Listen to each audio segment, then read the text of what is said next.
Could you be using the wrong products in your routine, causing your curls to fall flat, to frizz by the end of the day, and just not last? Well, in this video, I share some of the most problematic products that I tend to see that you all are using, some alternatives to try, and what to look for when you are shopping for products to avoid these issues, and possibly what to look for in the existing products that you already have, because I bet you have something else that you can use. My name is Gina, and welcome back to my channel. Here we talk all things naturally curly hair. I love simplifying things, talking about the science of hair, product ingredients, and really helping you problem solve with your curls. So let's get started. I first just wanted to clarify that these by no means are bad products. It doesn't mean that the products are terrible or that the brand sucks. Sometimes products just don't work for certain people. These are just products that I have noticed mainly in curl coaching sessions after talking with you all that are repeatedly causing issues, and I see a lot of people using, and when they make the switch to something else, they see a huge difference in their hair. So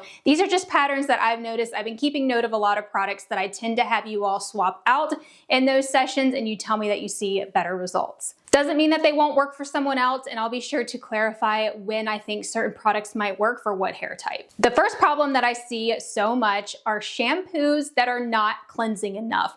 I think a lot of this started with the whole curly girl movement, which really promotes not using lathering, cleansing type of shampoos and using more of a co-wash or something super mild to prevent stripping the hair. But shampoos have come a long way and they're not stripping. You can find good sulfate-free shampoos that are going to give you an effective cleanse. So I'm gonna put up an example right here of the most common shampoos that I see that you all are using that are probably causing buildup in your hair, weighed down roots, your hair is not lasting, maybe it gets oily very quickly, and you might not even realize that you're not getting a good thorough cleanse. And especially if you are only using these products as your only cleanser. You can definitely still use these, just make sure that you are rotating out your shampoo and incorporating a clarifying shampoo or something that's a little bit more cleansing than these very mild shampoos. That's usually why you do not see me recommend co-washing, because that is the least cleansing shampoo. That's literally washing your hair with conditioner. Conditioners deposit conditioning ingredients. They can't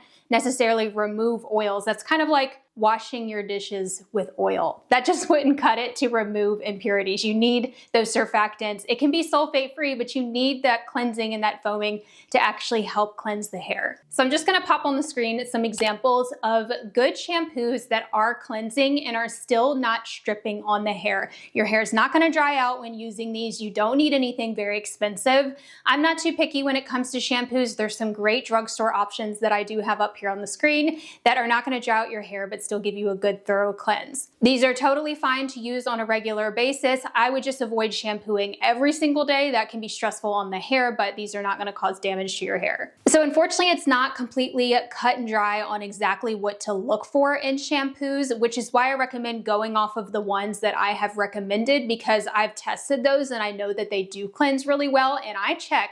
You should be checking your scalp after you shampoo. Just kind of like go like this and check and see if you see residue on your fingernails. Then you know that you either need to go in with a second round of shampoo, you need to really scrub better, or you need a shampoo that's more cleansing and will get the job done with at least 1 to 2 rounds of cleansing. So as I've mentioned before, we can't single out ingredients. We really have to consider the entire formulation of a product, and often products will use a combination of different surfactants to get the right cleansing ability without stripping.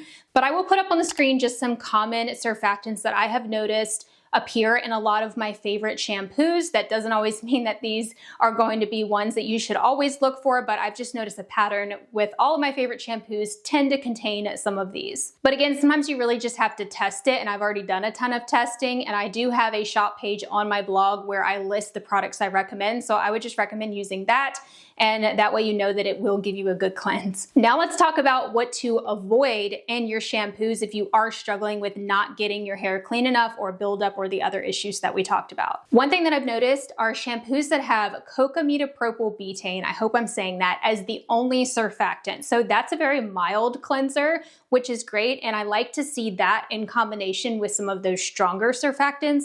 But if I only saw that on the ingredients label, then that could tell me that it's possibly not cleansing enough. Another thing you want to watch out for are shea butter, oils, mineral oil, those type of ingredients high on the ingredients label, or multiple of those. So if you see a shampoo that has a lot of oils in it and it's at the top of the list, that's probably going to be a little bit too heavy and maybe not cleansing enough. It might still cleanse your hair good, but it's also depositing those conditioning ingredients and oils and emollients onto your hair, which is adding moisture and helping to trap in moisture, which is great, but that could potentially be weighing your hair down. Now, this is mainly a cause for concern with people who struggle with their hair being weighed down, overly soft, oily, greasy roots. All of those types of hair types should avoid a bunch of oils and conditioning ingredients in their shampoo. Another easy way to tell is if a shampoo is more of a white milky color, then it might have some conditioning ingredients in it, whereas clear shampoos are often a little bit stronger. But I have definitely seen some exceptions to that. Even some of the shampoos that I just listed as being stronger shampoos, some of them are more of a white color, but they still get the job done and they're not too drying on the hair. So sometimes you just have to test it. The next problem that I see all the time are people using conditioners, deep conditioners, leave-ins, and creams. So basically creamy products that are way too heavy. This mainly happens with some drugstore products that come in a tub. A lot of products in the naturally curly community, like a lot of brands that have been around for a long time, like your Shea Moisture, that one comes to mind, and other brands are designed for like coarser, more type 4 curls. So they work great for that. They're very moisturizing. They definitely need their hair products as well. But if you have a looser curl pattern, you might not need that much weight in your hair. So a lot of people are using deep conditioners or conditioners that are just way too heavy. And again, they're leaving a lot of those conditioning ingredients and oils behind, which is then affecting their styling results. They're not getting a gel cast, they're seeing a lot of frizz, or their hair is just like greasy and weighed down. V&Co is another brand that comes to mind that tends to be very heavy. I've also seen this with Fenty and Pattern Hair Care. Those can be a little bit heavy. And it doesn't mean that you can't use these products. You definitely still can, but you would just need to use less of them and make sure that you're thoroughly rinsing those out. Some of the symptoms would be your hair is very weighed down, your roots look greasy, you might have like a greasy, stringy look in your hair, almost like you've used too much product. You might not get a gel cast because there's so much conditioning underneath your gel. Maybe your curls don't last and you have a bunch of frizz. So all those are some common things that I see with people using just creamy products that are too heavy for their hair. So what can you look for instead? So I like to look for products that have lightweight on the label. That's always nice if you can just easily spot that on the label, but it's not always. There's some products that don't say that, and I definitely find them to be lightweight. And unfortunately, just like with the last thing that I mentioned, you sometimes do just need to test it to be able to tell what the weight is, because unfortunately brands don't do a good job at like describing or showing the texture or the heaviness of the product online. They just market it for everyone. And so it's really hard to tell, which is also why I created that shop page on my blog, because I have tested so many products and I like to label them myself so you can actually see which ones are light, medium, or heavyweight.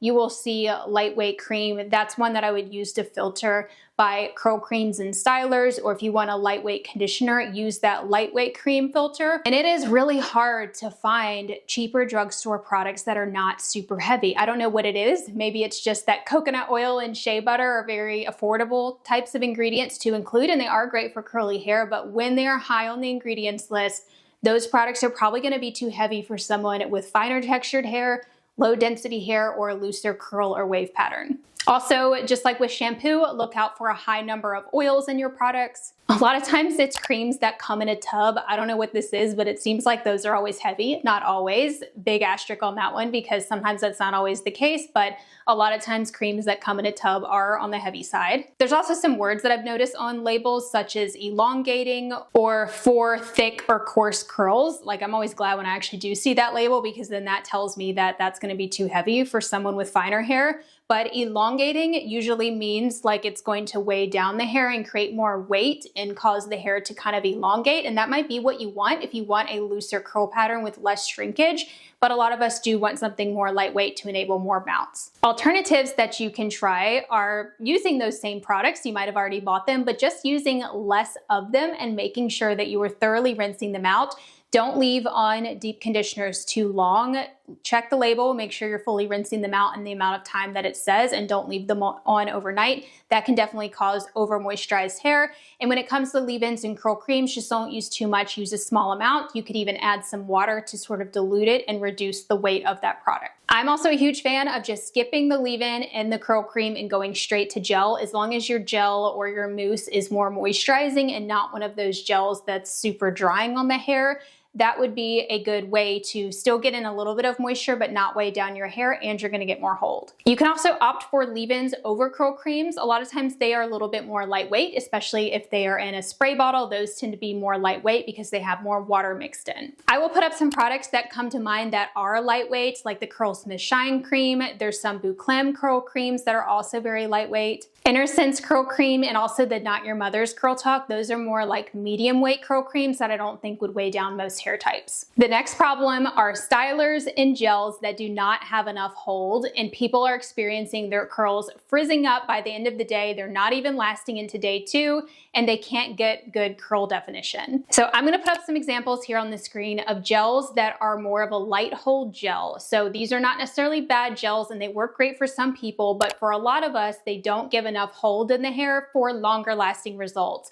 I still use a lot of these types of gels in the fall and winter when it's not as humid, or I just know that I'm going to have to do more refreshing when I use them. They still have their place. They're just not going to give you the most longest lasting hold in your hair. So some of these symptoms are you don't have a gel cast, you can't get a gel cast, or you scrunch out the cast and then your hair frizzes up immediately after doing that. Your curls don't last. You end up with like a dry look. Like a lot of people think that their hair is dry, but it's really just a lack of hold where it looks kind of dull and it's very frizzy and kind of puffy looking. And another one, of course, is you're having to do a lot of refreshing. You're having to completely soak your hair the next day or restyle it to get your curls back. So as I mentioned, this is probably the most common issue that I see people experiencing. So I'm gonna share real quick some of my favorite gels that do give more hold in the hair, and I usually recommend for people to try instead. Now, this is just a handful of my top ones. There's definitely still gels that I love that you might not see on the list. The first being AG Liquid Effects. This says Extra Firm Styling Lotion, so a lot of people get confused. It is actually a gel.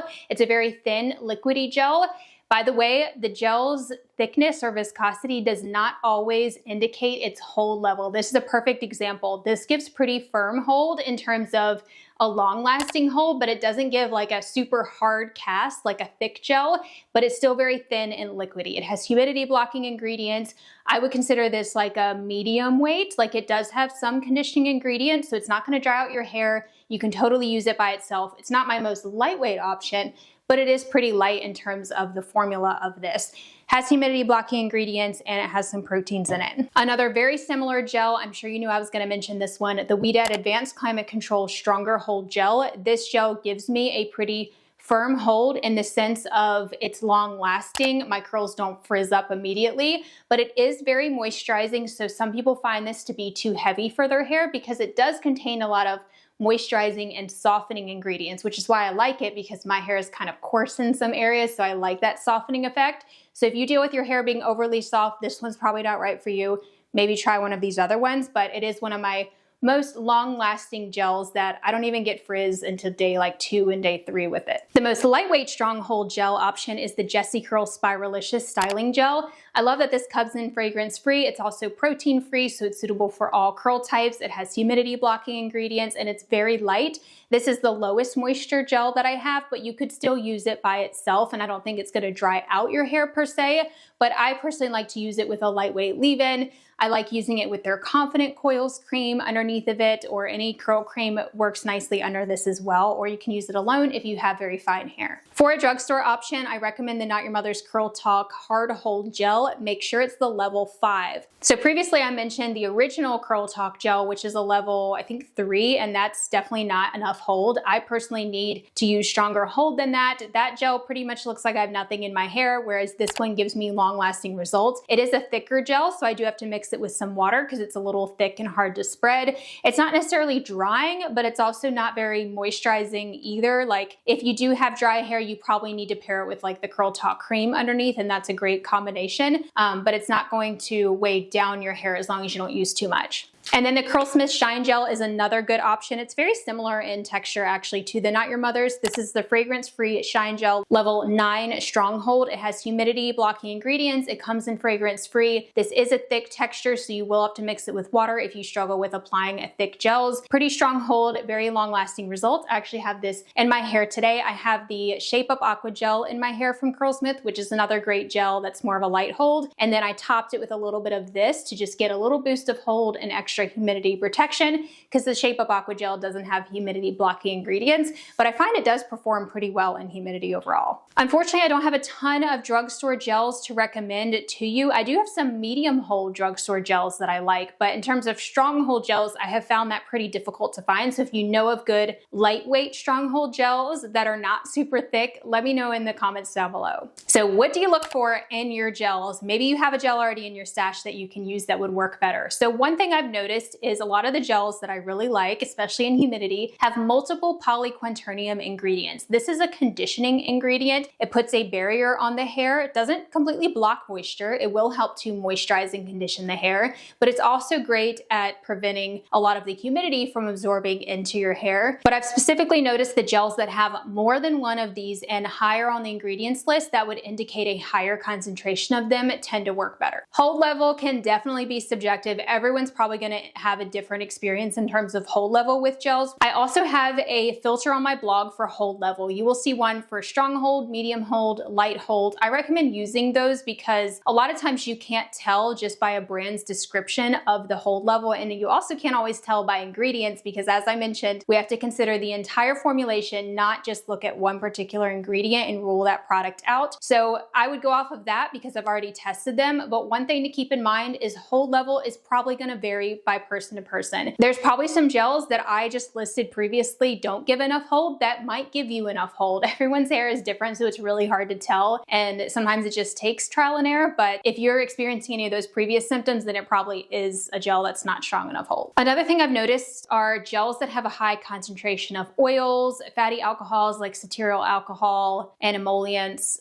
Those tend to be more moisturizing, and the more moisture that you add to a gel, the lighter hold sometimes that it gets. It's never the Ouidad gel. That one's like an exception, and the AG one where it's still strong hold, but they've included plenty moisturizing ingredients, like they're very moisturizing. So there's definitely going to be nuances there, but that's just something that I've noticed as well. Our next problem is kind of similar, but slightly different, and that is styling products or gels that give strong hold, but don't last. This is something that is very perplexing. Like, how does a product give you a strong cast, but then you still get frizz and you don't have long lasting hold? So here are some examples of products that I have seen you all use and that I've tested that have given me this really strange result where you get a hard cast, but you still see frizz in there, or you get frizz by the end of the day or into day 2 and it just like disappears. I don't know what this is, but the Innersense stylers and also the Uncle Funky's Daughter one I've noticed does this, where you get a hard cast, so you think it's strong hold, but you still see frizz. And my theory is that this happens with very natural plant-based gels, like the Innersense I Create Curl Memory, and I think their I Create Definition Foam use a sugar extract or a sugar ingredient that's a natural plant-based product, which is great. We love natural products, to give you a strong cast, but it doesn't necessarily last the same as ingredients like polymers and polyquaternium. Like, those are more of those synthetic ingredients that give you that coating on your hair that's long lasting. So that's just my theory, my observation. Obviously, I'm not a chemist. I'm not a product formulator, so it could be something else, but that's definitely something I've noticed. So very natural plant-based gels sometimes can give you a good cast, but that cast doesn't equate to long-lasting frizz control. Some of the symptoms I just mentioned, so obviously your curls don't last, you still see frizz. Also, these typically require lots of refreshing, and sometimes refreshing can be tough because you still have a hard cast in your hair, but then you can't tame the frizz. And another big one is these usually don't withstand humidity. So unless if these plant-based gels also have polyquaternium, they don't usually last in humidity. So these are still good gels, and they're ones that I tend to use more in the fall and the winter when I'm not dealing with humidity, and I just know that I might have to refresh a little bit more. So alternative products are basically all of the gels that I just mentioned previously under gels that I do recommend, but I have a couple additions for medium hold gels that I do find to be long lasting, because this is one of those other things that just doesn't make sense. Sometimes I find that medium hold gels, if they have those polyquat ingredients in them or those polymers in them, they can still be long lasting lasting. They don't have to be super strong hold. So you don't have to have a hard cast to get long lasting results. And that's where curly hair can be so confusing sometimes. So these are two examples of medium hold gels that give a softer look. You might get some frizz by the end of the day, but overall the curls still look good and they last even in humidity. So the Umberto Giannini Curl Jelly, this is one of my favorite drugstore gels. It's a little bit thicker than like a runny gel, but it's also not too thick and heavy either.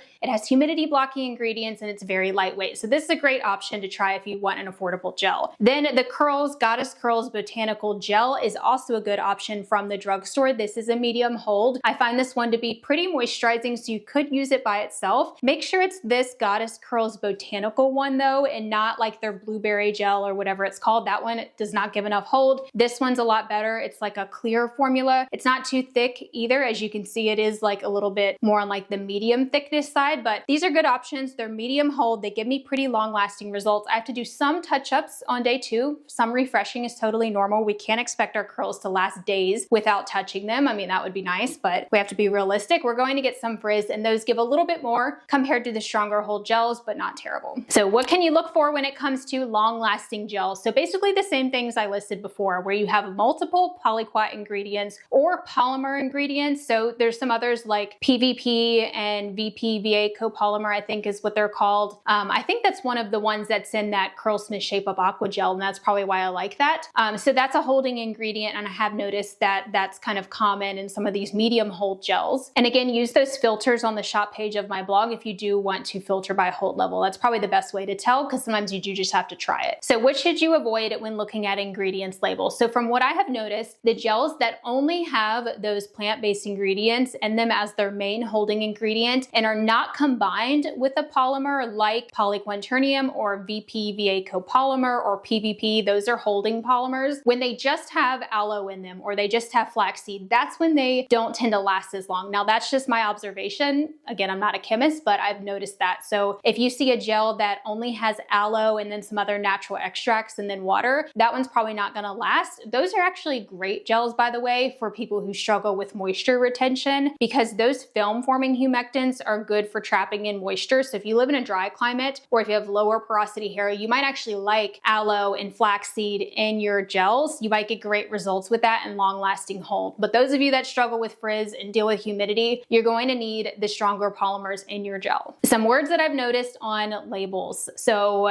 no cast or no crunch. It's always a red flag for me if I see a brand saying no crunch. They think that's something we want. We don't want that. We want the crunch because that's what's going to give you hold and frizz control. So that usually tells me it's going to be too softening. Not always though. Soft hold, soft curls, touchable curls, or flexible hold, any of those terms often indicate that it's probably a lighter hold gel. If you're confused by all of these ingredients, I recommend checking out the anti-humidity ingredients checklist that I have. So if you're dealing with humidity and nothing seems to work and you're not really sure which products to go with, or maybe you can't find these products in your country and you want to know what you should look for with what you have available, I will have the link to download that free checklist in the description box down below, as well as in the pinned comments. A lot of you have found that really helpful when shopping for products. If you have tried all of these things and you're still not getting results that you like, if your hair is frizzing by the end of the day or just not lasting, then I definitely recommend checking out my curl coaching program, because we might need to meet and go through every step of your wash day routine. So that way I can actually pinpoint what's going wrong, because a lot of times you might be doing something that are causing these issues and it's not necessarily the product. And as I mentioned, a lot of you already have products that could probably work better for you if you just learn the proper way to use them and some tweaks that you can make. You don't always need a full overhaul of your routine. I can definitely help work with what you have. So I will have the link for that down below, as well as in the pinned comment. And you can always DM me the word coaching on Instagram if you want to chat about if it's right for you, or just shoot me an email. Also, if you've already checked and you can't find a time, definitely let me know and I will open up a spot for you. I've also opened up weekend times as well. So if you can't meet during the week, there's now weekend sessions available for this month. I will also have the link for the shop page that I mentioned on my blog down below if you want to use that to filter by products. If you like this style of video where I talk about products that you should not buy, then you might like the video I did not too long ago all about the products that didn't work for me. I will have that linked right here on the screen. I not only share what didn't give me good results, but I also share alternatives and which hair types I think the products would work for versus not working for. So I have that video linked right here on the screen, and I will talk to you over there. Bye everyone.